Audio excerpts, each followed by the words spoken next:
이제 마지막에서 두 번째 시간이에요. 그래서 이제 오늘은 이제 그 갈라디아서 5장 1절부터 25절까지 여러분들이 너무나 잘 아시는 육체의 소욕과 성령의 열매에 대해서 해보려고 합니다.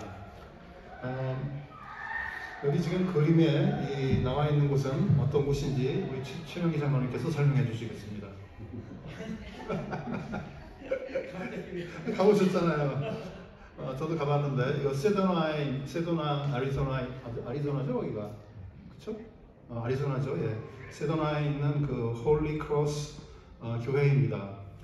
이게 이제 그 산들하고 굉장히 조화가 잘 되어 있어요. 근데 그 사진에서는 좀 어떻게 보이는지 모르겠지만 실제로 들어가 보면은 한 50명, 100명, 150명, 맥시멈 한 150명가량 앉을 수 있게 작은 교회예요.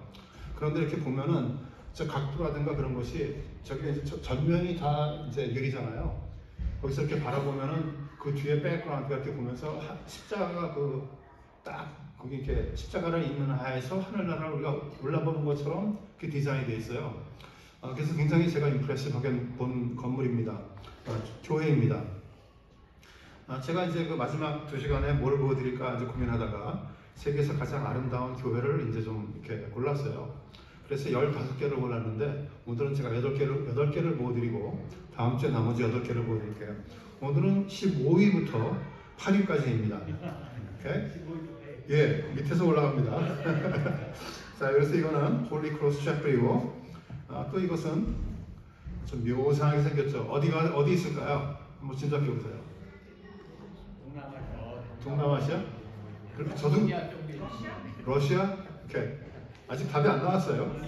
네. 우크라이나. 놀랍게도 노르웨이입니다. 노르웨이. 네. 그래서 그것은 보르군드 스타브 처치라는 그런 교회예요. 상당히 독특하죠. 그렇죠? 바이킹. 그런데 그렇게 말을 듣고 보면 그 바이킹이 조금 보이는 것 같기도 해요. 그 배 디자인에 좀 그런 것이 좀 보여요. 안 그랬어요? 네, 좀 그렇죠. 신기하더라고요. 또 그 다음에 있는 거는 이건 어딜까요? 이건 사실 교회 자체보다도 그 경치가 너무 멋있죠. 뒤에 아주 산이 엄청나게 높은 산이 있고 아주 참 보기가 좋습니다. 어딜까요? 스위스랜드? 땡. 좀 더 그 오른쪽 아래쪽으로 가시면 그리스? No? 알바니아. 비슷했어요. 비슷하게 점점 가까이 갑니다. 조지아. 네, 그래서 조게리 트리니티 처치라고 합니다. 오케이. 그 다음에 있는 것 어딜까요? 이거는 11위예요. 11위. 지금 15회 등에서 내려가고 있습니다. 올라가고 있습니다. 11위. 비슷해요. 네, 어딜까요? 좀 더 한 번 더. 스페인? 스페인? No. 혼두라스. no. 혼두라스 아니라고요. 구아테말라입니다. 구아테말라. 그 남미에 아주 그래서 가보셨어요? 저기가 저기죠? 세인트 안드레. 도시 이름이. 도시 이름 제가 안 써놨어요. 예, 가보신 분이 있네. 신기하네. 예, 오케이. 자, 10위입니다. 이번엔 여러분들이 상당히 이거는 좀 놀라게 생겼는데 혹시 보신 분이 아니다? 11위. 이게 11위네. 제가 하나 까먹었습니다. 이건 뭐 가보신 분들 많으실 거예요. 바르셀로나에 있는 그 가우리의 교회에서 100년째 짓고 있다가 근데 이 사진이 좀 옛날 거예요. 요즘에는 좀 완공이 돼서 좀 더 다를 겁니다. 라 사그라다 페밀리아 성 패밀리 처치 그거죠. 이제 10위 이것이 좀 여러분들에게 좀 놀라울 텐데 어딜까요? 혹시 아시는 분? 어디? 감이 없다고요. 감이 없어요. 에티오피아입니다.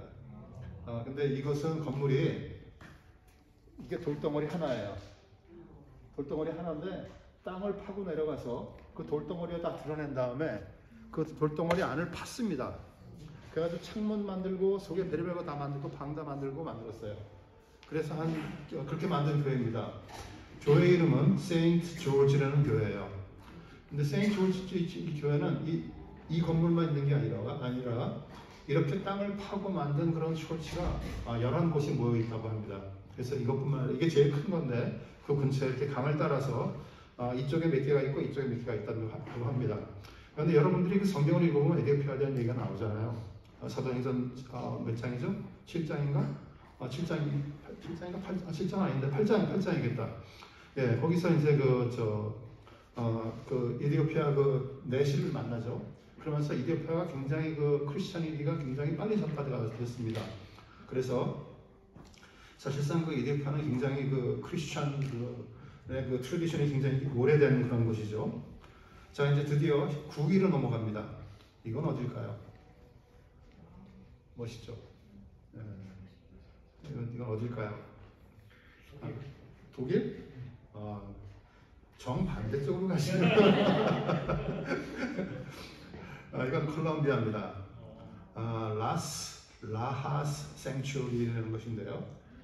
참 아주 아름답게 졌죠. 멋있겠습니다. 9위예요. 마지막으로 8위 하나 더 보여드릴게요. 8등. 이거는 가보신 분들은 여러분들 계실 거예요. 어디 있을까요? 네, 페리스에 있죠. 보온사쿠어, 세크레쿠어, 거기 몽마르트 언덕에 있는 그 거대한 성전이죠. 가보신 분, 저는 가보긴 했지만 들어보지는 않았어요. 근데 그냥 겉에서만 봤습니다. 하여간 이렇게 아름다운 처치가 있습니다. 나머지 7개는 제가 다음 시간에 또 보여드릴게요. 아름다운 처치들이 정말 많으니까 또 보여드릴게요. 우리가 지난 시간에는 갈라디아서 21장부터 5장 15절까지 얘기하면서 두 여인의 얘기를 했습니다. 두 여인이 누구냐? 하갈과 사라. 두 아들 얘기를 하면은 이스마엘과 이삭. 그래서 그 약속의 자유인하고 육체로 난 죄의 종 하갈, 그것을 우리가 얘기를 했죠. 그리고 또 우리가 한꺼번에 나오네. 죄송합니다.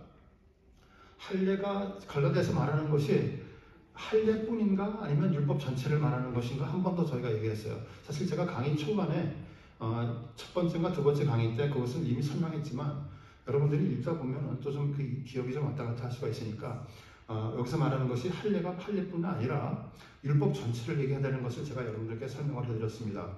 그러면서 우리가 자유함과 종의 멍에에 대해서 얘기 드렸고 복음적 자유함이 무엇인가에 대해서 한번 우리가 열띠게 토론을 했습니다.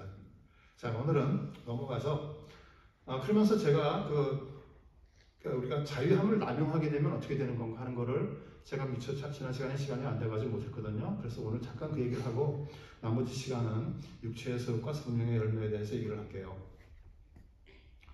드디어 이제 다 끝나갑니다. 오케이. 자, 우리가 지난 시간에 이미 봤지만 우리가 그 자유함을 우리가 좀 죄를 지어도 하나님께 좀 불순종해도 우리는 구원을 잃지 않습니다. 여러 번 되풀이했던 말이죠. 그렇지 않습니다. 왜 그러냐 하면은 그리스도의 죽음과 부활은 하나님께서 죄의 값을 다 치웠기 때문에 우리가 의롭게 하심을 받았기 때문에 우리가 구원을 잃지 않는다는 것이죠. 그리고 또 있는 것이 하나님께서 우리를 성령으로 인치셨기 때문에 그렇습니다. 여기 에베소서죠. 에베소서에 있는 내용이 바로 그 내용이죠. 그리고 또 하나의 이유는 뭐냐면은 하나님께서 그리스도께서 승천하셔서 우리를 위해서 지금 이 순간에도 여러분들을 위해서 중보하시고 계시기 때문에 여러분들은 구원을 잃지 않습니다. 제가 이 복음에 대한 내용을 여러분들께 여러 번 얘기했죠. 그래서 최소한도 이번에 갈라디아서를 졸업하신 분들은 끝내시는 분들은 복음이 무엇인가에 대해서 확실히 알고 계시면 될 것 같아요. 복음은 여러분들 잃지 않습니다. 여러분 믿으면 끝났습니다. 오케이? 여러분들은 이제 끝까지 가기만 하면 되는 거예요. 중간에 딴 데로만 제재하면 돼요. 자, 그런데 우리가 지난번에 얘기했지만 죄를 하나님께서 우리가 이렇게 구원함을 주셔서 우리에게 자유함을 주셨어요. 그런데 사람은 이상하게도 이상한 게 아니죠. 지극히 당연하게도 우리는 그 속에서 자꾸 남용하는 그런 버릇이 있습니다. 그래서 그렇게 남용하면 도대체 어떻게 되는 것인가 하는 그 퀘스천이 날 수밖에 없죠. 그러면서 우리는 죄에 빠지고 회개하지도 않으면 그 자유함을 잃을 수가 있는 것이죠. 그리고 또 우리가 세상에서 벌어지는 일 속에 원래 세상이라는 것이 이제 죄로 가득한 세상이니까 그런 일 속에 너무 파묻히게 되다 보면은 하나님과의 관계를 소홀히 하게 되면서 자유함을 잠시 잃을 수 있습니다. 그러니까 제가 지금 여기서 보여드리고 강조하고 싶은 건 뭐냐? 여러분들은 갈라디아서를 마치셨기 때문에 복음이 뭔가, 또 율법에 대해서, 또 자유함에 대해서 최소한도 이 세 개에 대해서는 여러분들이 이미 확고하게 믿음을 가지고 확고하게 아시고 계시는 되는 거죠, 그렇죠? 여러분들이 이제 전문가입니다. 다른 건 몰라도 그 세 분야에 대해서는 전문가예요. 오케이? 맞아요? 네. 오케이. 자, 넘어갑니다. 자유함에 남용을 하게 되면은 우리가 이제 죄를 짓잖아요. 죄를 지으면은 하나님과의 교제와 기쁨이 단절되면서 자유함을 잃죠. 그리고 우리가 죄의 종이 됩니다. 그렇게 되고 또 죄의 결과를 감당하게 되죠. 그 죄의 결과를 감당하는 것이 보통 두 가지의 우리가 그 pathway, 두 개의 트랙을 우리가 생각해 볼 수가 있어요. 하나는 뭐냐면은 하나님께서 징계하시는 것, 또 하나는 자연적인 죄의 결과, 그 두 개를 생각해 볼 수가 있습니다. 그것을 제가 잠깐 설명해 드리면은 뭐냐, 죄에 빠지면은 자유함을 잃게 되고 하나님께서 징계하십니다. 징계란 말 디시플린이에요. 영어로는 무슨 소리냐면은 히브리서 12장 6절에 보니까 주께서 그 사랑하는 자들을 징계하시고 그가 받아들이시는 아들마다 채찍질 하심이라 하였으니, 징계와 채찍질이에요. 하나님께서는 그렇게 두 개를 하십니다. 근데 여기서 잊지 말아야 될 거, 우리가 오해하지 말아야 될 것이 무엇이냐면은 징계라는 말이 무슨 뜻이냐 하는 것을 우리가 오해하지 말으셔야 돼요. 정죄하고 다릅니다. 정죄는 영어로 condemnation이에요. 여러분들이 심판받고 죄에 대해서 죄의 싹을 치르는 것이죠. 그것이 condemnation이고 정죄입니다. 그런데 여기서 말하는 징계하심은 그것이 아니죠. 징계하신 것은 하나님께서 우리를 회복시키려고 하시는 디시플린이에요. 채찍질이십니다. 오케이? 그래서 우리가 그것을 그 징계가 어떤 뜻인가에 대한 것을 이해를 하는 것이 중요하죠. 우리는 제가 한번 말씀드렸지만 그리고 성경상에 수없이 나오는 많은 얘기들이 있지만 우리는 죄를 가지고 스트로크를 합니다. 그런데 그렇게 하다 보면 우리가 구원을 의심할 수 있어요. 때때로 우리는 한번 믿으면 우리가 100% 다 믿어서 절대 흔들리지 않아 이렇게 얘기하지만 그렇지 않죠. 우리는 때때로 흔들릴 때가 있습니다. 그렇지만 그럴 때도 여러분들이 기억하셔야 될 건 뭐냐? 구원은 우리의 기분이나 행위에 따라 달린 것이 아니고 오직 그리스도가 행하신다는 것을 우리가 기억을 해야 되는 것이죠.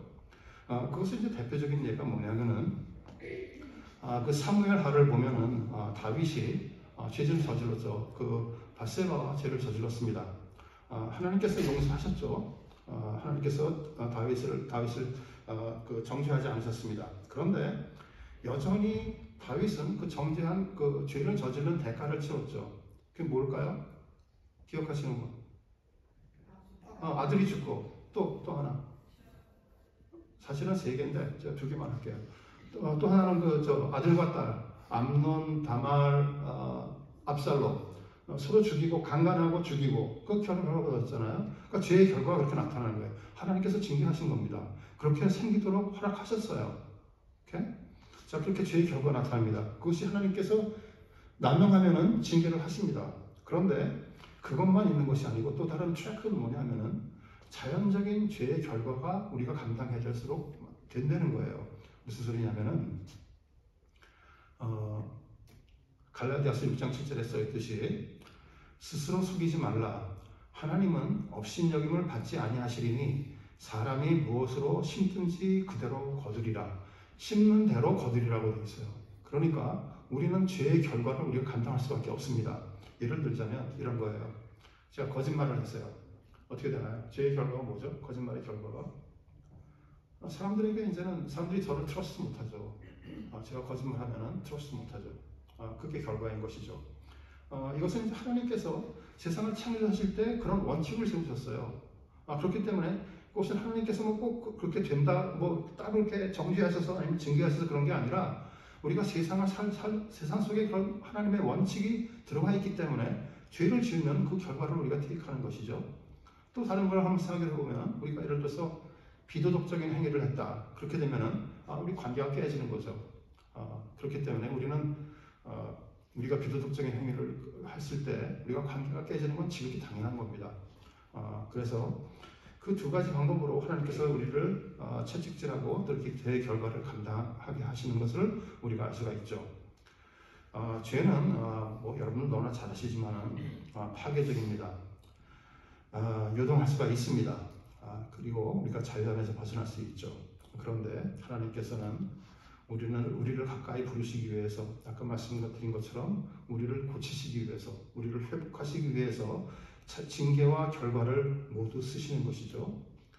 그래서 우리가 자유함을 잠깐 잃는데 그 자유함을 되찾기 위해서는 회개와 은혜에 의지해야 되고 또 주님 안에 거하고 주님이 내 안에 거하고 또 성령을 따라 행하면서 그래야 우리가 그 자유함을 되찾는 것이라고 할 수가 있죠. 그래서 이제 그 자유함을 남용하면 이렇게 된다는 얘기를 해드렸어요. 자, 이제 그러면 오늘 본론으로 들어가서 성령과 육체에 대한 얘기를 좀 할게요. 성령의 열매, 육체의 소욕을 얘기할게요. 그런데 들어가기 전에 16절과 18절을 보면요. 성령을 따르는 것이 어떤 것이다? 성령과 육체를 두 개를 컨트라스트로 계속 시킵니다. 그래서 우리가 그것을 잠깐 생각해 보려고 그래요.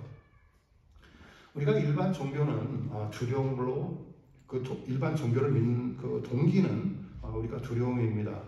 내가 해야 되는데 내가 못하면 하나님께 구원을 받지 못할 텐데 이런 그런 두려움이 그 동기의 바탕을 이루고 있죠.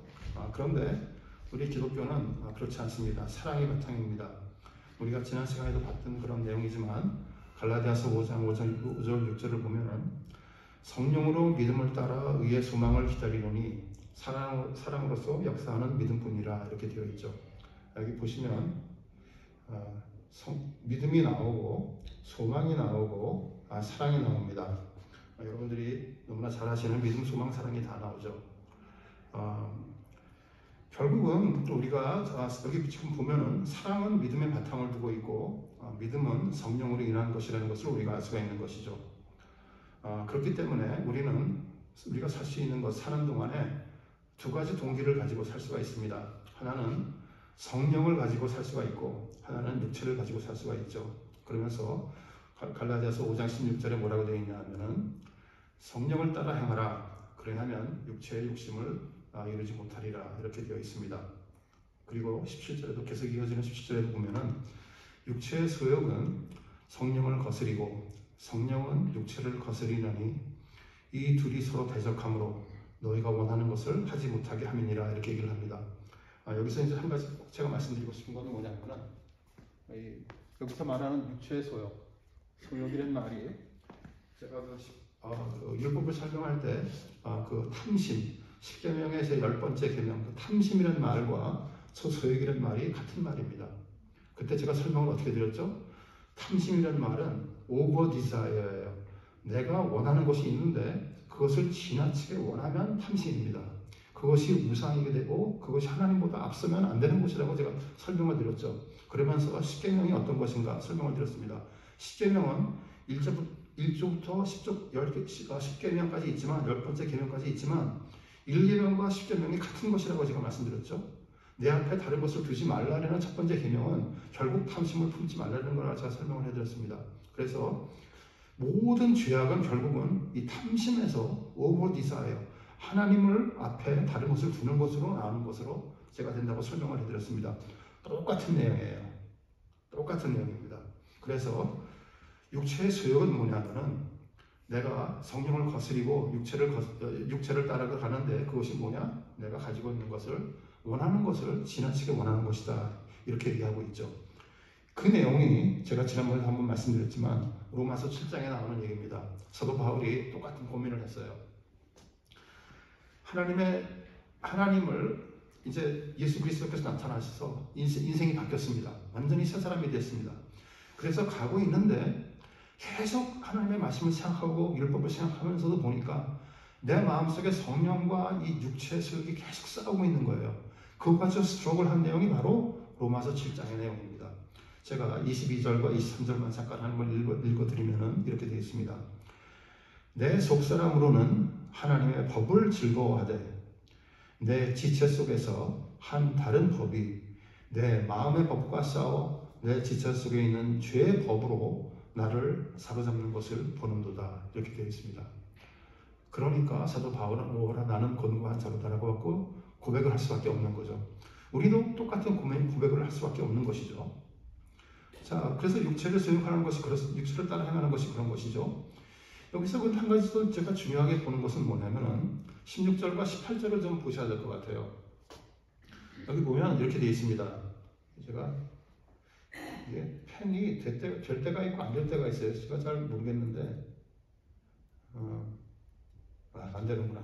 여기 보시면 앞에 구절이 똑같아요. 성령이에요. 그렇죠? 근데 뒤에 구절은 다릅니다. 육체의 욕심을 이루지 아니하리라 율법 아래에 있지 아니하리라 이렇게 돼 있어요.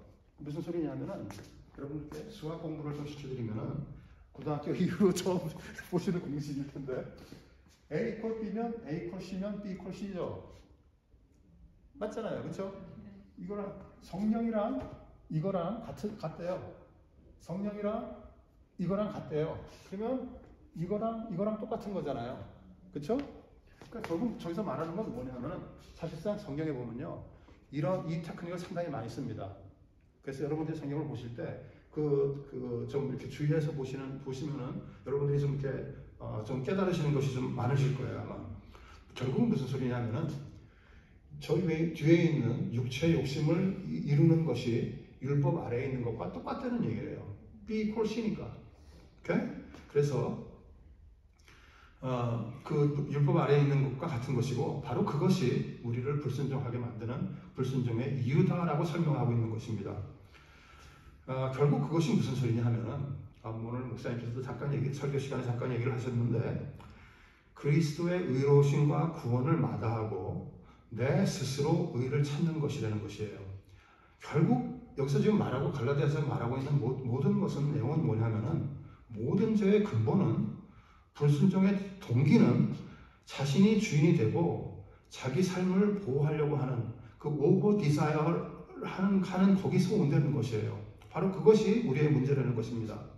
우리는 멋져 보이는 것이 많아요. 아담의 경우에 그 사과가 먹음직스럽게 보이는 것이 많습니다. 그 먹음직스러운 그것을 우리가 갖고 싶어 하는 것이 바로 오버 디자이어죠. 그 오버 디자이어가 하나님을 앞서게 되면 우리는 십계명을 어기는 거죠. 그것들은 꼭 우리가 필요하다고 그것들이 꼭 필요해. 또 내가 꼭 가져야 돼. 이렇게 생각하게 만든다는 것이죠. 우리가 필요한 것들을 생각해보면 제가 뭐 이렇게 여러 번 한 얘기지만 사랑을 좀 더 받으면 사람들에게 인정을 더 받으면 돈이 더 많으면 내 커리어가 좀 더 좋은 커리어면 그러면 나의 가치가 지금과 같지는 않을 텐데 하는 그런 것들이죠. 결국 그래서 우리가 그 필요하다고 느끼는 것들을 얻는 것에만 집중을 하게 되면요. 결국은 육체의 소욕에 매이는 삶이 되는 거랑 마찬가지인 거라는 거예요. 자, 그래서 그런데 그래서 또 한 가지 생각해 볼 수 있는 것은 심지어 선한 것도 우상이 될 수 있다는 것이죠. 제가 이것도 역시 여러 번 말씀드렸습니다. 우리가 하나님을 기쁘게 하는 것, 선하게 하는 것 좋습니다. 그런데 많은 경우에 우리는 그것들이 우리가 지나치게 원하게 되면은 그것들이 우리를 하여금 죄에 빠지게 만드는 경우가 있을 수 있는 것이죠. 우리는 우리 스스로를 그것을 원하는 것을 justify하기 위해서 우리는 그것을 노력을 합니다. 이렇게 라직을 이렇게 잘 만들어가지고 하나님 내가 이게 꼭 필요한데 이게 이래서 이래요 하면서 하나님께 막 요구하기도 하고 또 어떤 경우에는 내가 지금 이렇게 원하는 것들이 있는데 그것들을 justify하기 위해서 막 스핀하기도 합니다. 그런데 여러분들이 결국 바람 라인은 뭐냐면은 하나님께서는 여러분들이 왜 그러시는지는 아시고 계신다는 거예요. 여러분들이 아무리 트라이 해봐야 하나님께는 이미 다 드러났어요. 그렇기 때문에 여러분들이 그렇게 해봐야 아무리 선한 것을 하고 아무리 기쁜 것을 해봐야 소용이 없다는 겁니다. 오케이? 자, 이건 뭐 제가 여러 번 한 얘기니까 넘어갈게요. 그래서 육체의 소욕으로 넘어갈 텐데 육체의 소욕이 몇 개가 있을까요? 성령의 열매는 몇 개죠? 성령의 열매는 9개인 건 뭐 다 아실 거 아니에요, 그렇죠? 육체의 소욕은 몇 개일까요?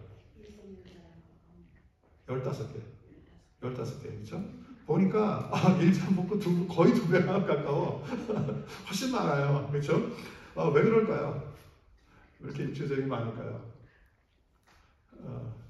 우리의 죄스러움 때문에 그렇겠죠. 우리의 부족함 때문에 그렇습니다. 이제 그 성경에 나오는 육체 소욕을 제가 좀 다르게 그 순서를 좀 바꿨어요. 제가 바꾼 게 아니라 팀 켈러 목사님이 바꿨어요. 근데 그래서 그 팀 켈러 목사님의 이렇게 나눈 것을 여러분께 좀 보여드리려고 하는데, 첫 번째로는 성적인 육체 소욕이 되는 것, 그것은 이제 음행이 있고, 더러운 것이 있고, 호색하는 것이 있습니다. 그렇게 세 가지가 있고, 그 설명들은 이제 여기 여러분 읽어보시면 되니까 읽어보세요. 그리고 또 종교적인 그런 육체의 소욕이 있습니다. 그것은 이제 우상 숭배, 또 주술하는 것, 그런 것이 있고, 또 술 취하는 것에 대해서 술 취하는 것, 또 그리고 그것과 비슷한 좀 다르게 볼 수도 있지만 이렇게 봐도 괜찮겠죠? 방탕함과 또 그와 같은 것, 이렇게 되어 있습니다. 그리고 이런 것들 외에도 우리의 그 태도, 우리의 그 attitude, 태도가 또 문제가 되는 것이 있어요. 파괴적인 태도가 문제가 되는 것이 있습니다. 그것은 이제 원수 맺는 것, 당을 짓는 것, 또 시기하는 것, 투기하는 것, 이런 것이에요. 혹시 뭐 좀 이상한 거 있으시면 중간에 얘기하셔도 괜찮습니다. 그리고 이제 그런 파괴적인 태도가 있으면 그런 결과물들이 있죠. 아까 제가 말씀드린 것처럼 우리는 죄를 지면 그 죄의 결과물들이 드러납니다. 여기도 마찬가지로 이런 그 태도를 가지고 있으면 결과물들이 있습니다. 그것이 분쟁, 분냄, 분열함, 이단 이렇게 되어 있습니다. 여기 지금 보시면 그 이단이라는 것을 보시면 그 한국말로는 이단이라고 되어 있는데 저는 이거 NIV에 있는 그 English Translation으로 했거든요. 거기 보면은 사실 좀 다르죠, 그렇죠? 이단이라는 것은 우리가 이단 종교를 얘기하는 경우가 많은데 여기는 faction이라고 되어 있습니다. 그래서 좀 다릅니다. 어쨌든 간에 하여간 이런 그 지속적인 파벌, 단파 이런 것을 얘기하는 것이죠. 결국 육체의 소욕은 뭐냐면은 하나님과 또 우리가 사람들과의 관계를 파괴합니다. 그래서 5장 21절에 보면은 이런 일을 하는 자는 하나님의 유업을 받지 못할 것이요 이렇게 되어 있습니다. 여기서 말하는 것은 이런 일을 하는 자는 이런 것들을 지금 이런 일들을 벗어나려고 노력하지 않고 회개하지 않고 계속 저지르는 것을 얘기하는 것이죠. 여기서 한 가지 이제 우리가 저는 이 육체의 소욕은 그냥 좀 넘어가려고 그래요. 왜냐하면 우리의 치부를 드러나는 거니까 좀 간단히 넘어가려고 합니다. 그런데 한 가지 우리가 기억해야 될 것은 뭐냐면은 여기 보면은 저 위에 그 시기, 투기, 당짓는 것 이런 것 있잖아요. 그렇게 심각해 보이지 않습니다. 우리가 그냥 뭐 다 시기하고 다 투기하고 다 다른 사람을 부러워하죠. 그런데 이 육체의 소욕을 보면은 이런 것들이 다른 심각한 것들, 예를 들어서 뭐 우상 숭배, 음행 이런 거랑 다 같은 레벨로 정리가 됐다는 것이에요. 그래서 하나님이 보시기에는 저 당짓는 것, 시기, 투기 이런 것들은 사실상 육체랑 관계도 없습니다. 육체랑 그냥 우리의 그 마음속의 얘기지 육체적인 문제가 아니죠. 그런데도 하나님께서 보시기에는 그것이 육체의 소욕과 다른 것들과 똑같이 중요하다라고 얘기하는 것을 우리가 알 수가 있는 것이죠. 됐어요? 넘어갑니다. 자, 드디어 이제 성령의 열매로 넘어갑니다. 그러면서 5장 22절을 보니까 오직 성령의 열매는 이렇게 시작을 합니다.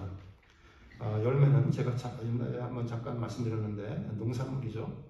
농산물을 쓴 그 열매라는 말을 쓴 특별한 이유가 있습니다. 성경에서 그 열매라는 말은 상당히 자주 나오죠. 제가 좀 찾아봤더니 성경 전체에 189번 나오고 신약에서도 67번 나옵니다. 물론 이제 그 열매라는 말을 쓰는 것이 그때 당시에 그 이스라엘의 사회가 농경 사회이기 때문에 그런 농경 사회에 맞는 단어를 골랐을지도 몰라요. 그런데 하나님께서 이렇게 썼을 때는 특별한 이유가 있다고 생각합니다. 첫 번째는 뭐냐면은 크리스천의 성장은 성령의 열매는 점진적이라는 거예요. 눈에 보이지가 않습니다. 잘하는 거예요. 그냥 우리는 하룻밤에 그냥 확 뛰어 달라지면 좋겠는데 새 사람이 된다는 것도 새 사람으로 태어나서 확 달라졌으면 좋겠는데 성령의 열매는 그렇지 않다는 겁니다. 시간이 걸린다는 거예요. 그래서 성장이 보이지가 않아요. 그리고 우리가 어떻게 할 수 있냐면은 고난이 닥쳐야만 알 수가 있습니다. 잘 모르는데 우리가 성장했는지 안 했는지 잘 모르는데 어떤 고난이 닥치면 알 수가 있게 됐습니다. 여기 제가 씨 뿌리는 자의 비유를 써놨는데 거기 마가복음 4장 17절에 이렇게 되어 있어요.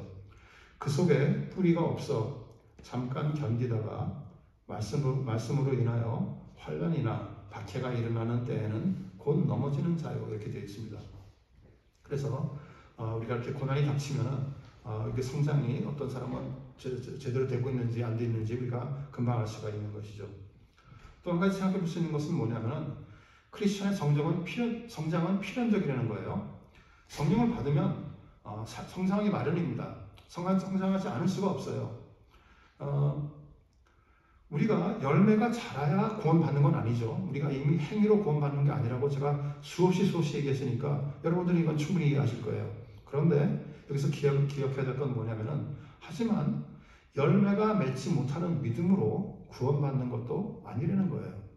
그러니까 우리에게는 그리스도를 믿는 사람에게는 성령의 열매가 나타나는 것이 정상이라는 겁니다. 나타나지 않으면 뭔가 비정상이라는 것이죠.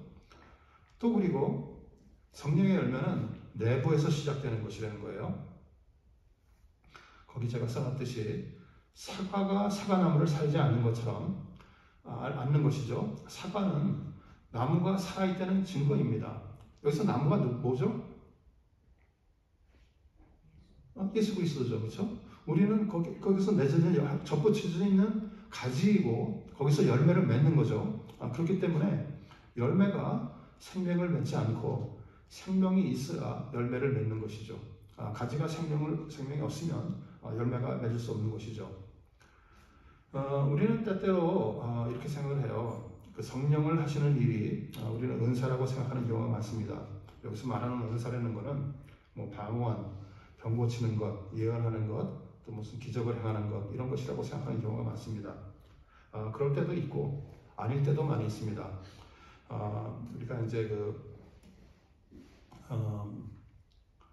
제가 지금 밑에다 써놨는데 가룟 유다도 기적을 행하였죠. 그 예수 그리스도께서 제자들을 보내서 기적을 행하라고 했을 때 막 가룟 유다도 기적을 행했습니다. 그런데 예수 그리스도를 팔았습니다. 사울도 예언을 했죠. 그런데 하나님의 말씀을 불순종하고 그리고 죽었죠. 결국 하나님께 죽음을 당해서 전쟁에서 죽었습니다.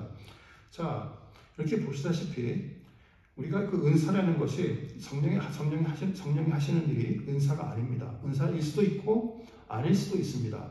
하지만 분명하게 드러나는 것은 뭐냐? 성령의 열매다. 이런 것을 우리가 기억을 해야 되는 것이죠. 또 그리고 우리가 고린도전서 13장 1절에서 너무나 잘 아는 것처럼 내가 사람의 방언과 천사의 말을 할지라도 사랑이 없으면 소리나는 구리와 울리는 꽹과리가 된다고 말을 하고 있죠.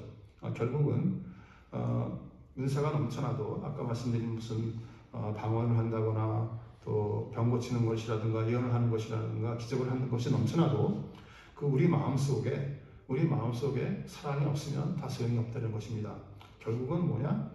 결국은 모든 것이 마음에서 시작한다는 것을 우리가 알 수가 있는 것이죠. 그래서 성령의 열매는 오직 진정한 하나님의 자녀들 마음에만 맺을 수 있는 것이라는 것을 우리가 기억을 해야 되는 것입니다. 또 마지막으로 우리가 한 번 더 생각해 볼 것은 뭐냐면은 크리스천의 성장은 균형적이라는 것이죠. 무슨 얘기냐면은 여기 보면은 성령의 열매는 하고 써 있죠. 우리가 처음에 시작할 때 성령의 열매라고 되어 있습니다. 열매는 단수입니다. 열매들이 아니에요. 그런데 열매는 하고선 몇 개가 써 있죠? 9개가 써 있어요. 이쪽은 단수인데 이쪽은 9개예요. 자, 무슨 소리죠? 열매는 한 단어로 이 9개가 다 있다는 거예요. 무슨 소리냐면은 한 열매가 자라면서 다른 열매를 맺을 수 없다는 거예요. 우리가 종종 이제 이것을 성령의 열매를 가지고 성경 공부를 해보면은 나는 내게 이것이 있는데 이런 면은 좀 약하다 이렇게 얘기하시는 분들을 봅니다. 저도 그렇게 얘기를 한 적이 있어요. 저도 그렇게 얘기합니다. 그런데 우리가 생각을 해야 될 건 뭐냐면은 우리가 가지고 태어난 성격이 있어요. 성격이 어떤 사람은 사랑이 많고, 어떤 사람은 충성을 잘하고, 어떤 사람은 용감하기도 합니다. 어떤 사람은 근데 그런 것이 없어요. 그런데 여기서 말하는 성령의 열매는 뭐냐면요. 여러분들이 성격을 얘기하는 게 아니에요. 여러분들이 태어날 때부터 가지고 있던 성격을 얘기하는 것이 아니라 여러분들이 성령을 받고 예수 그리스도를 믿고 그 안에 예수 그리스도 안에 연합됐을 때 그때부터 생기는 나의 변화예요. 그러니까 그것은 그 생기는 변화는 이것은 있고 저것은 없고 그럴 수가 없다는 거예요. 동시에 다 드러난다는 것입니다. 무슨 소리냐면은 우리에게 선천적인 성격들이 다 있는데 여기서 말하고 있는 성령의 열매는 뭐냐면은 우리가 성령님께서 우리를 이끄시면서 자라게 성장하게 하는 것 바로 그것이라는 것이에요. 자, 한번 생각해 보자. 그럼 그 말을 좀 생각해 보자고요. 여러분과 저는 저기 지금 저를 이 중에서 최명기 장로님하고 이길용 장로님하고 사실은 뭐 몇 년 알았죠 우리가 한 3, 40년 됐죠. 굉장히 오래 알았어요. 오래 알았습니다. 제가 이분들 보면은 제가 옛날 모습을 알아요. 이분들도 저의 옛날 모습을 압니다. 그러니까 제가 변하면은 저분들이 노티스할 수 있는 거고 만약에 제가 변한 게 없으면 제가 변한 게 없는 걸 노티스할 수가 있는 거예요. 여러분들 현대 교회에서 자꾸만 교회를 옮겨 다니고 그러면요 이것을 알 수가 없습니다. 우리가 성령에 대해서 알 수 있는 방법이 없어요. 왜냐하면 그분이 어떤 분이신지를 모르니까.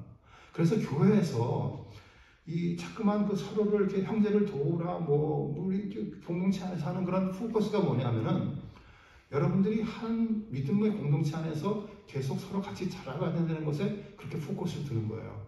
우리가 거기에 세월이 있어야 우리가 서로 도울 수가 있는 거고, 아, 저 사람은 원래 성격이 저런데 성령님께서 저렇게 인도해서 저렇게 바뀌었구나. 그러면 나도 저걸 보고 어떻게 따라야지. 또 만약에 부족한 것이 있으면 아, 내가 저 사람에게 부족한 것이 있으니까 내가 이것을 도와야지 하는 그것이 있는 것이 있어야 된다는 것이에요. 그것이 없고 만약에 계속 이 현대교회에서 지금 많은 경우에 계속 그 목사님의 말씀에 따라서 교회를 옮기게 되면 알 수 있는 방법이 없습니다. 사실 믿음의 공동체라고 부를 수도 없어요. 성경상에서 말하는 믿음의 공동체는 그런 믿음의 공동체가 아닙니다. 어디 가서 예배 드리고 하나님 좋습니다. 저 하나님께 예배 드렸습니다. That's it. 땡 한 것이 아니고 믿음의 공동체라는 말은 뭐냐면 가서 여러분들이 거기서 살아야 되는 거예요. 오케이? 자, 혹시 여러분들 가운데 교회를 옮겨 다니시는 분 있으면 제가 죄송합니다. 제가 이게 중요해요. 중요해서 말씀드립니다. 우리가 보면은 아까 제가 성격을 얘기했는데 어떤 사람은 점잖고 부드러워요. 그런데 그런 사람들을 보면 때때로 용감하지 않은 경우가 있습니다. 그런데 성령의 열매를 보면은 점잖은 것이 있고 충성도 있어요. 충성이 용감한 거랑 비슷한 뜻이죠. 성령의 열매는 두 개가 다 드러나야 된다는 거예요. 그런데 만약에 어떤 사람이 부드럽고 점잖고 부드러움만 있고 용감하지 않으면 이건 그 사람의 성격입니다. 성령의 열매가 아닙니다. 오케이? 이런 것을 여러 가지로 생각해 볼 수가 있어요. 예를 들어서 사랑과 자비. 내가 사람을 사랑한다고 하는데 자비가 없어요. 그러면 그건 사랑이 아니에요. 성령의 열매가 아닙니다. 또 화평, 자비 이렇게 써 있는데 화평한다는 사람이 자비함과 온유가 없으면 그 화평도 말짱 도루묵이에요. 성령의 열매가 아닙니다. 함께 자라지 않으면요 위선이 될 수 있고 무관심일 수가 있습니다. 여기다가 제가 요한일서 4장 20절을 써놨는데 누구든지 하나님을 사랑하노라 하고 그 형제를 미워하면 이는 거짓말하는 자니 이렇게 되어 있습니다. 같이 자라야 됩니다. 오케이? 자, 그래서 성령의 열매를 제가 설명드린 것들을 그림으로 보자면 이렇게 볼 수가 있는 거예요. 자, 보세요. 하나님의 빛이 들어왔어요. 프리즘을 통하니까 빨주노초 파란보로 쫙 갈라서 레인보우가 나타났습니다. 하나님은 한 분이세요. 한 분이 왔습니다. 그런데 거기서 드러나는 것이 프리즘을 통하니까 성령을 통하니까 드러나는 것은 뭐냐? 사랑, 희락, 화평, 오래 참음, 자비, 양선, 충성, 온유, 절제 이렇게 나가는 거예요. 자, 이것이 전부 다가 하나라는 겁니다. 보통 이런 걸 보면은 위에서부터 아래로 이렇게 쭉 내려오죠. 그런데 저는 밑에서 위로 올라갔습니다. 왜 그럴까요? 왜 그랬을까요? 아이 참, 뭐 좀 센스가 있으셔야죠. 사랑은 빨간 거잖아요. 그렇죠? 그리고 이저 뭐죠 절제 이런 거 맨 끝에 있는 절제를 안 했는데 절제 같은 것 온유 같은 거는 좀 파란색이잖아요, 그렇죠? 그래서 밑에서부터 위로 올라갔습니다. 하지만 뭐 여러분들께서 제가 말하고 싶은 것은 왜 웃으세요? 네. 사랑이 빨간색을 처음 알았어요. 그 뜨거운 마음이 있어야 뜨거운 마음이 있어야. 자 이렇게 됩니다. 여기서 이제부터 제가 한번 좀 짚어볼게요. 사랑이 무엇인지 하나하나 좀 짚어보려고 합니다. 조금 더 깊이 들어가려고 그래요. 왜냐하면 우리가 그냥 넘어갈 때가 많기 때문에 그래요. 여기서 말하는 사랑은 제가 이제 처음에는 영어로 써놨고 그 다음에는 그 그리스어로 써놨습니다. 아가페죠. 사랑이라는 것은 대가가 있는 것이 아니고 그 사람 자체를 섬기고자 하는 마음이 사랑인 것이에요. 그것이 여기서 말하는 사랑의 뜻입니다. 우리가 어떤 것을 설명하기 위해서는 그 반대 것을 설명하면 좀 이해가 빨라요. 반대가 뭐냐? 이기심, 미움, 두려움 이런 것이죠. 여러분 가운데 좀 여기서 두려움에 대해서 좀 사랑의 반대가 두려움이야? 이렇게 놀라시는 분도 있으실 거예요. 저도 좀 놀랐어요. 저도 좀 놀랐습니다. 그런데 그것을 보니까 요한 1서 4장 18절에 이렇게 되어 있더라고요. 제가 써놨는데 예. 사랑 안에는 두려움이 없고 온전한 사랑이 두려움을 내쫓나니 두려움에는 형벌이 있습니다. 두려워하는 자는 사랑 안에서 온전히 이루지 못하였느니라 이렇게 되어 있습니다. 사랑과 두려움이 반대래요. 혹시 여기에 대해서 지금 누가 좀 클릭하시는 분이 있으세요? 왜 이렇게 반대라고 하는지 좀 이렇게 딱 떠오르시는 분이 있으시면 혹시 저는 그렇게 아직까지 이렇게 확 떠오르진 않았습니다.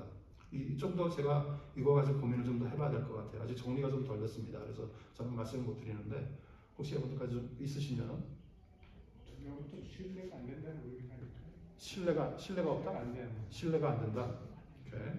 사랑하고 근데 조금 신뢰하고 사랑하고는 조금 더 좀 다른 말. 사랑이신데 하나님을 사랑하시는데 하나님을 신뢰하지 못하면 두려움이 생기는 거. 그렇게 연결하고 싶은데요. 그래요? 오케이. 그것도 좋으신 관찰이신 것 같아요. 예. 저도 그러니까 옛날에 장로님하고 비슷한데, 그러니까 제가 사랑이 있어서보다도 뭘 하려고 그럴지게 막 제가 두려움이 있으면은 어떻게 생각했냐면 하나님이 사랑이시고 저를 사랑하시기 때문에 이거 내가 두려워하는 것을 극복할 수 있도록 해주시지 않을까 하는 그 믿음을 갖게 해주시는 그런 경험은 있는데. 네, 그것도 좋은 관찰인 것 같아요. 또 혹시 다르신 분 한 번만 박 집사님이. 사랑은 포괄적이고 다가가는 모습으로 하는 모습이 있는데, 그리고 기준점이 제가 갖고 있는 사랑이 아니라 상대방에 대한 모습으로 보여지는 부분이 있는데, 두려움은 거리감이 떨어지고 그에 대한 단절이 오고 내 안에 속에 있는 부분을 위해서 상대방 기준이 아닌 나의 기준점으로 두려움이 생기잖아요. 그렇기 때문에 사랑과는 좀 반대되는 부분입니다. 좋은 포인트이신 것 같아요. 아주 좋습니다. 저는요. 예. 하나님은 사랑이기 때문에 하나님이 여기 계신 곳에는 자유함이 있다. 그래서 두려움이다. 자유함과 두려움으로 이렇게 대칭되게. 그것도 좋습니다. 예. 그게 반대로 여러 가지 생각해 볼 수 있는 것 같아요. 근데 여기서 제가 이제 그 밑에다가 가짜 사랑을 써놨습니다. 그것은 뭐냐면은 그래서 말하는 가짜 사랑은 뭐냐면 딱 보기에는 사랑인 것 같아요. 사랑인 것 같습니다. 사랑의 그런 그 겉모습이 사랑 같습니다. 그런데 실제로는 사랑이 아닌 경우가 있습니다. 그것을 우리가 좀 주의 깊게 살펴보려고 그래요. 뭐냐면은 여기 써있듯이 자신에게 도움되는 사람만 사랑하는 것, 자기에게 필요한 것만 제가 골라서 그럴 때만 사랑하는 것을 얘기를 합니다. 사실상 그것은 아까 제가 말한 위에 정의가 되어 있는 것처럼 대가가 있기 때문에 사랑하는 것이죠. 우리가 사랑하는 것이라고처럼 보이지만 실제적으로 그것은 사랑이 아닐 수가 있는 것이죠. 우리가 물론 아까 말씀드린 것처럼 사람의 마음은 모릅니다. 그런지 아닌지 우리가 확인할 방법은 없어요. 하지만 우리 스스로 남들을 사랑할 때 여러분들의 마음을 체크해 볼 수가 있기 때문에 이렇게 가짜 사랑을 한번 집어넣었습니다. 또 한 가지는 희락입니다. joy, 좌라 이렇게 되어 있는데 이것은 하나님께 하시는 하나님 때문에 기뻐하시는 것이죠. 반대는 슬퍼하는 것, 절망하는 것, 소망이 없는 것. 이거는 이렇게 컨트로버시가 있을 수 없는 것 같아요. 그런데 이제 가짜 희락이 좀 우리가 생각해봐야 될 것 같습니다. 이제 그 일레이션이라고 써놨는데 좀 들뜨는 것. 그러니까 태어날 때부터 그 희락이 있는 사람, 버블리한 사람들이 있잖아요. 그런 사람들의 경우도 있고, 또 어떤 경우는 내가 받기 때문에 그 축복 때문에 기쁨이 있으면은 그러면은 그것도 역시 가짜이라고 할 수가 있죠. 왜냐면은 축복 받을 때는 기쁨이 있었는데 축복 안 받았을 때는 그것이 사라지니까 계속 up and down 왔다 갔다 끝없이 하는 것이죠. 그렇기 때문에 그것은 가짜 희락이 될 수가 있는 것입니다. 또 화평. 이것은 이제 하나님의 지혜와 다스림 속에 안주하는 것, 이렇게 들어가 있을 수가 있죠. 그것에 반대되는 것은 불안한 것과 걱정하는 것이 될 수가 있고, 가짜 화평은 무관심 냉담입니다. 이것은 이제 제가 크게 보는 성경에서도 하는 얘기인데, 어떤 부부를 보면은 우리 교회 안에서도 이제 부부들을 보잖아요. 보면은 화평해 보이고 평안해 보이는 부부가 많이 있습니다. 그런데 특별히 그 나이가 많으신 부부들을 보면은 겉으로는 그렇게 보이는데 사실은 좀 더 이렇게 얘기를 해보면은 어떤 것을 누릴 수가 있냐면은, 너는 나한테 이런 약점이 있어. 너는 내 이 약점 건드리지 마. 나는 네가 그런 약점이 있는 거 알아. 난 너 그거 안 건드릴게 하면서 그것들을 딱 떼어내서 그것 외에 바운더리를 정해놓고 그걸 건드리지 않는 상태에서, 그러니까 상대편의 약점을 건드리지 않기 때문에 싸울 일이 없죠. 평화로워 보입니다. 하지만 실제적으로 그 속에 있는 관계는 무관심이고 냉담인 것이죠. 그것을 우리는 그 심리학적인 용어로는 코익지스턴스라고 얘기를 합니다. 제가 뭐 심리학을 한 사람은 아닌데 그걸 공부하는 사람은 아니지만 그렇다고 들었어요. 그래서 그런 경우에 우리가 화평해 보이지만 실제로는 그것이 무관심한 관계고 냉담한 관계다라는 것을 우리가 알 수가 있는 것이죠. 자, 세 개 중에 혹시 또 좀 애다하고 싶으신 것 있으세요? 누군가 뭔가 막 나오실 것 같았었는데. 오케이, 그냥 넘어가요 그러면? 오케이. 또 오래 참음에 대해서 우리가 잠깐 얘기해보죠. 고난을 이겨내는 능력이죠. 그 반대되는 것은 참지 못하고 사람과 하나님에 대한 분노죠. 왜 분노하게 되나요? 내가 원하는 것들을 안 해주시니까 분노하게 됩니다.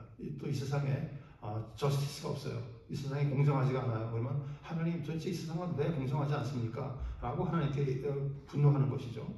사실상 시편의 대부분이 그렇죠.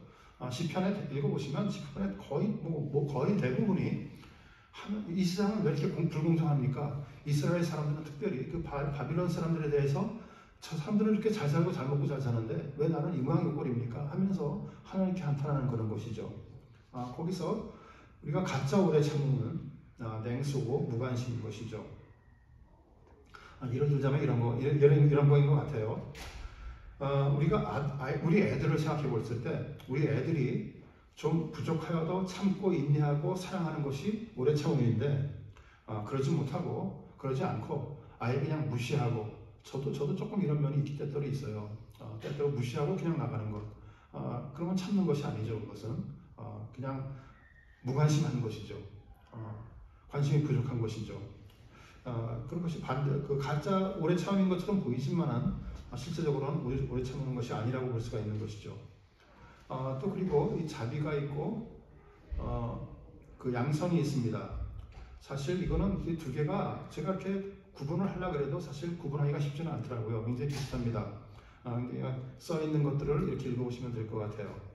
근데 이제 여기서 제가 한 가지 포인트하고 싶은 것은 뭐냐면은 이제 우리에게 있는 여기 이제 그림이 보이실지 모르겠지만 이제 이 그림은 제가 또 스테반 사역이라는 것을 한동안 강의를 한 적이 있었는데 스테반 사역에서 빌려온 그 그림입니다. 여기 보시면은 우리가 이제 심퍼티하고 엠퍼티를 우리가 구분할 필요가 있습니다. 어떤 사람이 고난에 당했어요. 심퍼티는 뭐냐면은 동정심을 가지고 밖에서 보는 거예요. 그 사람을 사랑하는 것 같습니다. 자비를 베푸는 것 같고 양선을 하는 것 같아요.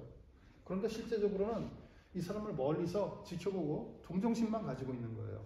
그것이 바로 가짜 자비, 가짜 양선이라고 할 수가 있는 것이죠. 우리가 성경에서 말하는 것은 뭐냐면은 감정을 공유하는 것, 엠퍼티를 얘기하는 거예요. 여기서 뭐냐? 우리는 구덩이에 들어가서 그 사람이 어떻게 느끼고 있는가를 같이 손을 잡고 쉐어하는 거예요. 그런데 중요한 건 뭐냐? 우리는 잡고 있는 뿌리가 있다는 거예요. 나무가 있다는 거예요. 뭔가요? 하나님이고 예수 그리스도죠. 우리는 하나님과 예수 그리스도의 말씀을 가지고 감정을 공유하는 것이죠.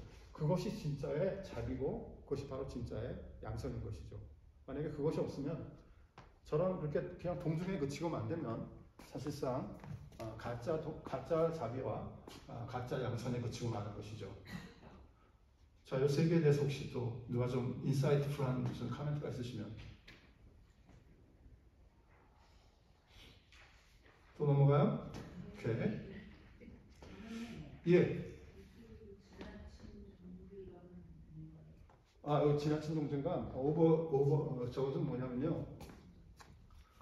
오버 아이덴티피케이션이라고 영어로 쓰는 거예요. 오버 아이덴티피케이션 무슨 거냐면은 뿌리를 잡지 않고 그냥 뛰쳐들어가요. 그래서 그 사람이 느끼고 있는 거를 다 공유하려고 그래요. 똑같이 생각하려고 그래요. 그러면 결과가 뭐죠? 둘 다 구덩이에 빠집니다. 나오지 못해요. 우리는 나올 수 있는 것을 잡고 가야 됩니다. 그것이 뭐냐? 복음이고 하나님의 말씀이고 하나님이죠. 오케이? 그래서 이것이 이런 관계는 옳지 않다라는 것을 꼭 말씀드리고 싶은 거죠. 근데 이 지나친 동질감이 교회 안에서도 많이 볼 수 있습니다. 우리는 이 사랑방 특별히 소그룹 이런 거에서 오버 아이덴티피케이션 하는 경우를 종종 봅니다. 그냥 어떤 사람이 힘들어하면은 그냥 우리 사랑해야지 그러면서 그냥 가서 그냥 다 쉐어하려고 그래요. 그렇지 않습니다. 성경에서 말하는 거는요, 리미트가 있어요. 바운더리가 있습니다. 서로가 가수가 있는데 한도가 있습니다. 그래서 그 사람이 생각할 수 있는 것, 또 우리가 할 수 있는 것에 그 바운더리를 두고 그 안에서 행동하는 것이죠. 그것이 바로 하나님의 말씀인 것이죠. 그래서 지나친 그런 오버 아이덴티피케이션은 우리가 바라는 것이 아닙니다. 성경 열매 또 이제 몇 가지만 또 더 보면은 충성을 생각해 볼 수 있는데요. 우리가 신실하고 영감하고 말과 행동이 일관된 것을 충성이라고 말할 수가 있죠. 반대는 기회주의자이고 또 가짜 충성은 충성하지 못하지만 어려움을 피하기 위해서 진실함을 말하지 못하는 그런 경우를 볼 수가 있죠. 제가 지난번 시간인가 교회 안에서도 형제를 이용하는 것이 있다고 제가 말씀을 드렸습니다. 바로 그것이 이제 이 얘기인데요. 무슨 얘기냐면 이런 경우예요. 내가 하고 싶은 말이 있어요. 그런데 그 말을 할 용기는 없어요.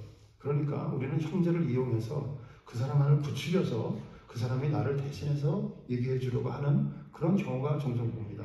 제가 상당히 자주 봅니다. 그것은 결국 뭐냐면은 형제를 이용하는 것이죠. 크리스찬을 성령의 열매가 있는 사람은 진실을 말할 줄 알아야 됩니다.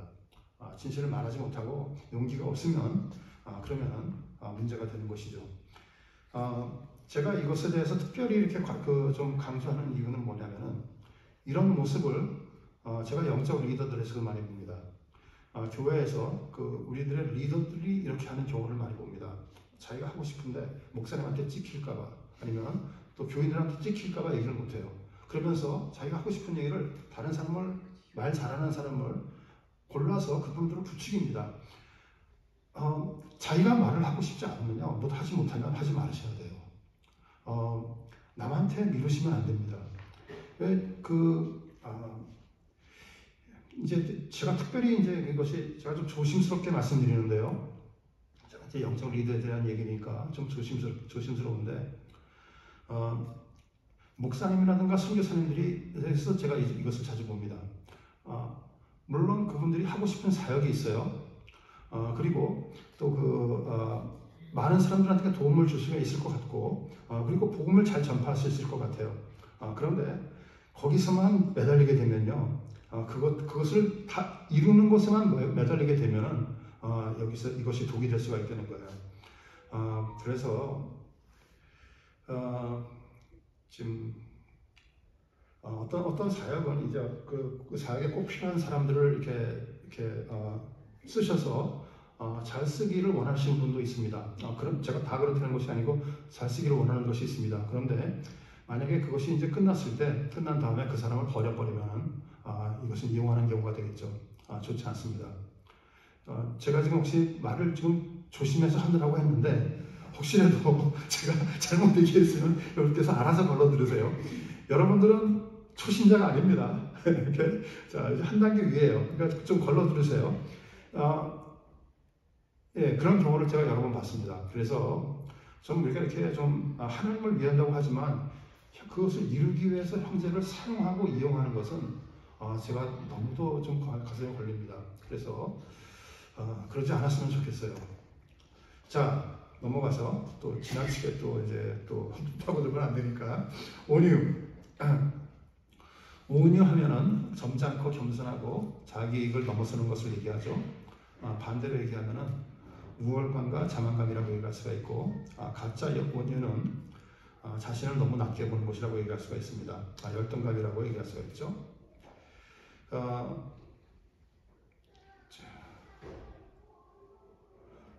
그리고 절제는 급한 것보다 중요한 것을 쫓는 것이죠. 그리고 그 반대는 충동적이고 통제가 안 되는 것을 얘기하고, 가짜 절제는 자신의 뜻대로 만들고 싶어하는 그런 교만에서 오는 것. 제가 좀 전에 말씀드린 그런 그 영적 리더들이 조심해야 될 것, 그런 것에 이런 것도 포함이 되어 있죠.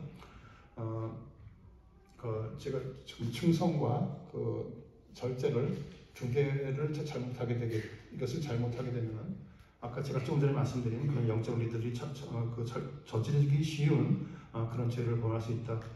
그렇게 말씀드린 겁니다. 그래서 좀 결론을 좀 말씀을 드리려고 하는데요. 그래서 그것을 성령의 열매가 다 끝난 다음에 24절에서 이렇게 시작을 합니다. 그리스도 예수의 사람들은 이렇게 시작을 합니다. 예. 하기 전에 좀 제가 한 가지 좀 여쭤보고 싶은데요. 예. 그 성령을 좀 그렇게 좀 성령에 대해서 제가 정리해 주셔서 감사한데 지금 그러니까 당연히 말씀하신 성령 열매는 각각 동적으로 나타나는 게 아니고 하나의 그 전체적인 특성으로 나타난다고 말씀하셨잖아요. 성령 자체가 9가지가. 예. 그러니까 이것이 이제 성령께서 우리 삶의 역사의 속에 그 자연스럽게 나타나는 9가지 속에 하나의 통합적으로 나타나는 것으로 이렇게 말씀하셨잖아요. 예. 그러니까 저희가 그동안 사회했던 것은 우리의 성격 자체, 성격도 사람마다 각각 주시는 성격이 좀 다르잖아요.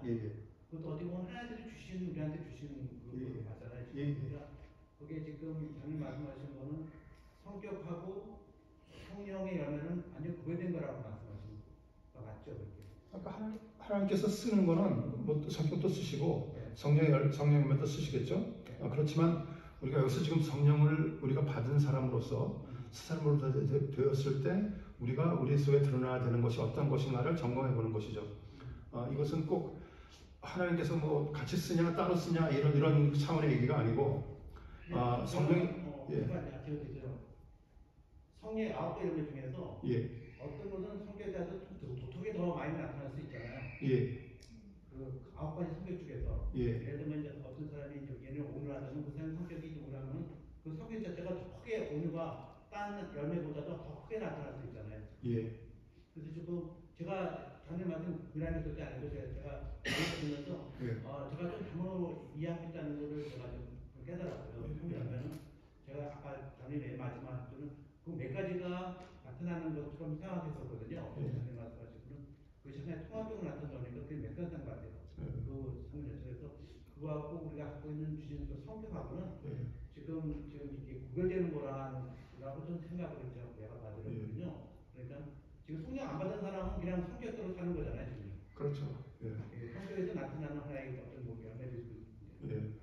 그래서 좀 새로운 걸 말씀해 주셔서 감사하고요. 좀 필요하고 저도 만들어요. 아까 그 말씀드린 것처럼 여기서 좀 포인트는 뭐냐면요, 열매와 9가지 단수와 1 to 9이잖아요. 그 원의 의미가 있다는 것이죠. 그 원의 의미는 뭐냐면은 다 같이 나타나는 것이다. 이렇게 얘기를 할 수가 있는 것이죠. 자, 그러면서 우리가 24절에 그리스도의 사람들은 이렇게 시작을 합니다. 결국 이 그리스도의 사람들이라는 그 말의 뜻은 뭐냐면은 그리스도에 속한 모든 것이 우리 것이라는 것이죠. 성령의 열매, 아까 우리가 그 프리즘에서 봤듯이 그 사랑, 희락, 모든 것이 그리스도에 속한 것인데 결국 그것이 우리의 것이라는 것입니다. 그래서 우리가 그렇게 그 하나님께서 우리를 받아주시는 것은 우리의 행동이나 성격 때문이 아니고 그리스도로 말미암았다는 것을 우리가 한 번 더 생각해 볼 수 있는 것이죠. 그러면서 24절에 그 앞에는 그리스도의 예수의 사람들은 이렇게 써 있지만 그 24절 후반부에 보면은 육체와 함께 그 정욕과 탐심을 십자가에 못 박았느니라 이렇게 되어 있습니다. 결국은 무슨 소리냐면은 우리의 삶의 우상들을 물리쳐야 되는 것이죠. 우리가 가지고 싶은 것들, 꼭 필요해 보이는 것까지도 십자가에 못 박는 것입니다. 결국은 무슨 소리냐면은 그 정욕과 탐심을 십자가에 못 박았다는 얘기는 뭐냐면은 행위를 하느냐 안 하느냐 하는 그런 수준의 얘기가 아니고 네가 그것을 왜 하느냐, 무엇을 왜 그렇게 하느냐 하지 못하느냐 하는 그런 동기까지도 우리가 생각을 해봐야 된다는 것이죠. 무엇을 잘못하고 있는지 체크만 하는 것이 아니고 왜 잘못하는 것까지도 우리가 체크를 해봐야 되는 것이죠. 그래서 우리가 그리스도를 닮기를 원하면은 저 앞에 써 있듯이 그리스도를 닮기를 원하면은 성령의 열매를 따르게 되는 것이죠. 그리고 또 이것이 하나 또 우리가 생각해봐야 될 것은 뭐냐면은 성령의 열매를 말하는 것은 금욕주의를 말하는 것이 아닙니다. 지금 우리가 렌트를 지나고 있잖아요. 사순절을 지났잖아요. 그 유럽에 있는 많은 국가들이라든가 남미에 있는 국가들은 보면은 이 렌트 때 별의별 거 다 합니다. 십자가를 지고 가시면류관 쓰고 돌판을 이렇게 걸어가기도 하고 온갖 자기 몸을 육체를 학대하는 것을 얘기를 합니다. 그런데 우리가 아까 살펴봤듯이 육체의 소욕에는 사실상 육체만 있는 것이 아니죠. 우리가 투기, 또 시기, 또 당짓는 것 이런 것은 사실 육체랑 상관이 없잖아요. 그렇기 때문에 꼭 금욕주의를 얘기하는 것은 전혀 아닙니다. 우리가 그것이 그렇게 우리를 자신을 학대하는 것이 성경에서 원하는 것이 아니라는 것을 우리가 알 수가 있는 것이죠. 또 그리고 무조건 죄에 대해서 무조건 노하는 것만이 최고가 아니라는 것이에요. 무슨 소리냐면은 우리가 죄에 대해서 노하는 것이 또 중요하지만 그에 못지않게 중요한 것이 죄를 왜 우리가 노라고 얘기해야 되는지를 그 이유를 우리가 알아야 된다는 것이 더 중요하다는 거예요.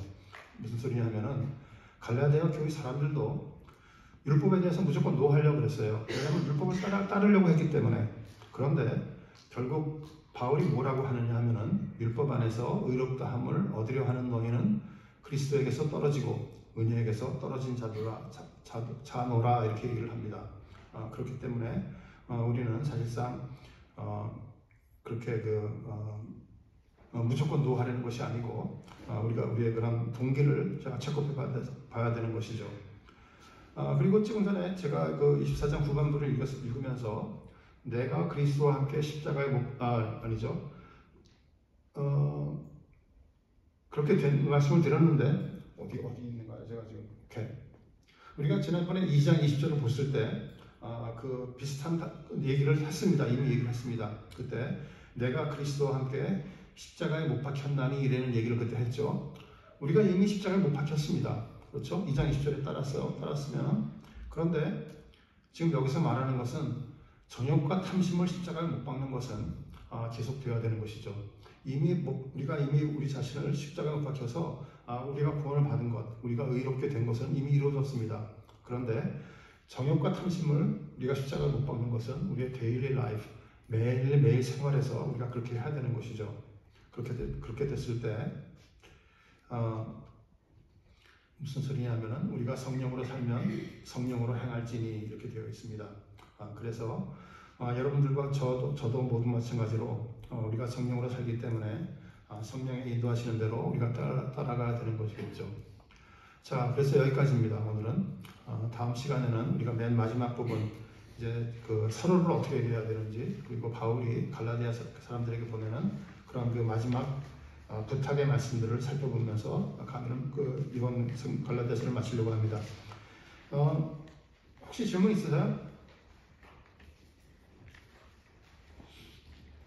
질문보다는 사랑 안에는 두려움이 없나니 그게 좀 클리어하지 않다고 장로님 그러셨잖아요. 근데 많은 분들이 얘기하셔서 저도 좀 그런 생각을 하고 있었는데 그 얘기를 듣다 보니까 사랑 가운데 두려움이 없나니, 그러니까 이제 두려움에 대해서 생각해봤어요. 저는 두려움은 어떤 걸까?